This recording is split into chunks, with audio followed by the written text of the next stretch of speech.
ಸ್ನೇಹಿತರೆ, ನಮ್ಮ ಪ್ರಧಾನಮಂತ್ರಿಗಳು ಎಲೆಕ್ಷನ್ ಬಗ್ಗೆ ಮಾತಾಡ್ತಾರೆ, ಧರ್ಮದ ಬಗ್ಗೆ ಮಾತಾಡ್ತಾರೆ, ಎಲೆಕ್ಷನ್ ಹೇಗೆ ಗೆಲ್ಲೋದ್ರ ಬಗ್ಗೆ ಅಂತ ಮಾತಾಡ್ತಾರೆ. ಭಾರತದಲ್ಲಿ ಯಾವ್ಯಾವ ಸ್ಟೇಟ್ ಎಲೆಕ್ಷನ್ ಹೆಂಗೆ ಗೆಲ್ಲಬೇಕು, ಯಾವ ಧರ್ಮಾಧಾರಿತವಾದ ಪಾಯಿಂಟನ್ನು ಎಲ್ಲಿ ಮಾತಾಡಬೇಕು ಅನ್ನೋದು ಗೊತ್ತಿದೆ.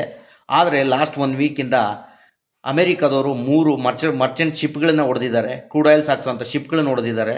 ಇದು ಇರಾನಿಂದ ಪೆಟ್ರೋಲ್ ತರ್ತಿದೆ ಅಂತ ಹೊಡೆದಿದ್ದಾರೆ. ಒಂದು ಸ್ಟೇಟ್ಮೆಂಟ್ ಇಲ್ಲ. ಅಮೆರಿಕ ಖಂಡಿಸುವಂಥ ಕೆಲಸ ಮಾಡ್ತಿಲ್ಲ. ಫಾರಿನ್ ಮಿನಿಸ್ಟ್ರು ಎಲ್ಲೋಗಿದ್ದಾರೋ ಗೊತ್ತೇ ಇಲ್ಲ. BJP ಸ್ಪೋಕ್ಸ್ ಪರ್ಸನ್ಗಳು ಏನು ಮಾಡ್ತಿದ್ದಾರೋ ಗೊತ್ತಿಲ್ಲ. ಈ ಅಂಧಭಕ್ತರಂತೂ ಅದೇನು ನೋಡಿ ಅವ್ರವ್ರ ಭುಜ ಅವ್ರು ತಟ್ಕೊತಿದ್ದಾರೋ ಗೊತ್ತಿಲ್ಲ. ಇದ್ರ ಬಗ್ಗೆ ಮಾತಾಡಲ್ಲ.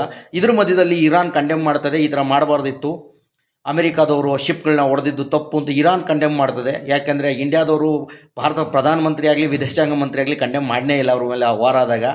ಈಗ ಇವತ್ತಿನೊಂದು ಸ್ಟೇಟ್ಮೆಂಟ್ ಏನು ಮಾಡ್ತಾರೆ ಅಮೆರಿಕನ್ ಅಫಿಷಿಯಲ್ಸ್ ಅಂತಂದರೆ, ಇರಾನಿಂದ ಇಲ್ಲಿಗಲ್ಲಾಗಿ ಪೆಟ್ರೋಲ್ ತರ್ತಾ ಇದ್ದಾರೆ, ಅದಕ್ಕೆ ಹೊಡಿತಾ ಇದ್ದೀವಿ ಅಂತ ಕಂಡೆಮ್ ಮಾಡ್ತಾ ಇದ್ದಾರೆ. ಅಂದರೆ ಇರಾನಿಂದ ಇಲ್ಲಿಗಲ್ಲಾಗಿ ಕದ್ದು ಪೆಟ್ರೋಲ್ ಕರುವಂಥ ಪರಿಸ್ಥಿತಿ ಇಂಡಿಯಾಗೆ ಯಾಕೆ ಬಂತು? ಅವತ್ತು ಇಸ್ರೇಲ್ ಪರ ನಿಂತು ಯುದ್ಧ ಸ್ಟಾರ್ಟ್ ಆಗೋಕ್ಕಿಂತ ಮುಂಚೆ ಒಂದಿನ ಹೋಗಿ ಇಸ್ರೇಲ್ ಪರವಾಗಿ ನಿಂತಂಥ ಮೋದಿಯವರು ಇವತ್ತು ಇರಾನಿಂದ ಕದ್ದು ಪೆಟ್ರೋಲ್ ತರೋಂಥ ಪರಿಸ್ಥಿತಿ ಏನಕ್ಕೆ ಬಂತು? ಇದನ್ನೆಲ್ಲ ಯಾರು ಹೇಳಬೇಕು?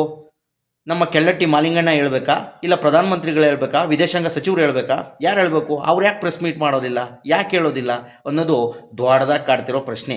ಇದ್ರ ಬಗ್ಗೆ ಏನಾದ್ರು ಭಕ್ತ ಮಂಡಳಿಯನ್ನು ಕೇಳಿಬಿಟ್ರೆ ಅವರು ಸೀದಾ ನೆಹರು ತೋರಿಸ್ತಾರೆ, ಇಂದಿರಾ ಗಾಂಧಿ ತೋರಿಸ್ತಾರೆ, ಇದನ್ನು ತೋರಿಸ್ತಾರೆ.